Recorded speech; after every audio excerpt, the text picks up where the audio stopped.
ازيكم؟ عاملين ايه؟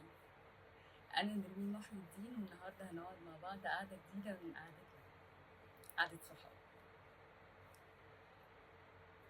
ساعات كده ربنا بيرزقنا بحد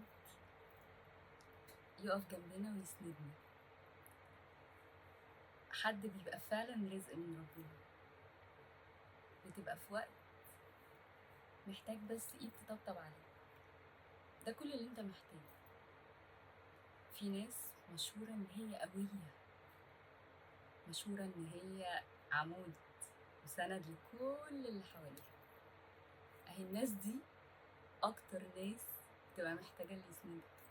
اه والله، لانها لما بتميل محدش بيصدق، لانها بكل بساطه دايما ساندة اللي حواليها، فمحدش بيصدق ان هي بيجي عليها يوم وتبقى محتاجه حد يسندها. اهي الناس دي بقى اكتر حد محتاجه سند.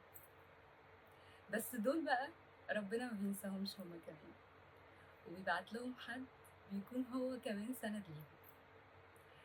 والله الناس دي لما ربنا بيبعت لهم حد بيكون فعلا نعمة السند. حقيقي ربنا ما بينساش حد. في حاجة كده هقول لكم عليها اسمها توأم الروح. توأم الروح ده مش شرط يبقى الحبيب على فكرة،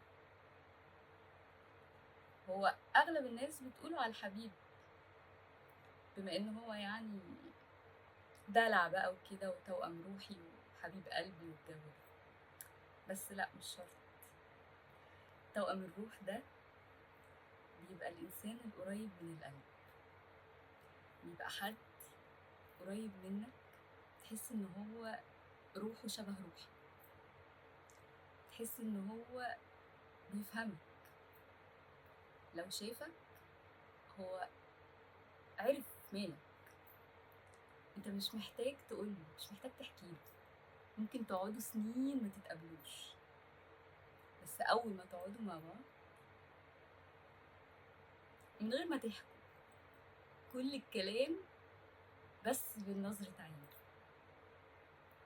حقيقي في ناس كده، يمكن لسه ما قابلتوش او ما قابلتهاش، ومش شرط يبقى حبيب، ممكن يبقى بين اتنين صحاب، ممكن اتنين اخوات، ممكن واحدة ومامتها او واحدة وباباها، او واحد ومامته، واحد وباباه، ممكن طبعا يبقى بين حبيبين، انا ما بقولش لا. بس توأم الروح ده حاجة ما بتتكررش كتير،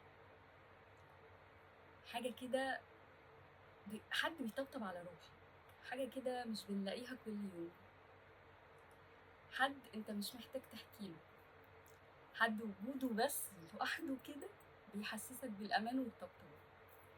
انت من غير ما تقوله، من غير ما تحكيله، مجرد وهو موجود انت مرتاح ومطمن، انت مش عايز منه حاجة. لو حبيب مش عايزه يقولك انت حبيبي، مش عايزه يقولك معلش، انت عايزه بس يبقى جنبك، انت عايز تسمع صوته. لو عندك مشاكل الدنيا، عارف لو لا قدر الله على سرير المرض، لو سمعت صوته بس هتقوم تجري زي الحصان والله.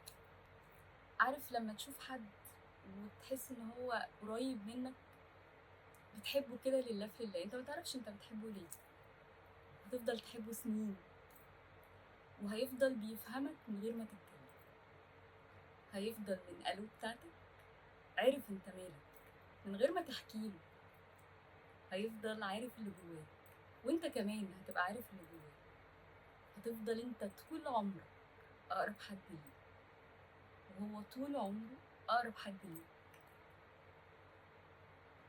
سبحان الله، مهما قابلتوا من ناس في حياتكم، مهما كل واحد فيكم ارتبط او شاف او عرف، بس انتوا مع بعض حاجة تانية. هتلاقي عينيكوا لما بتتقابل كأنها بتكلم بعض،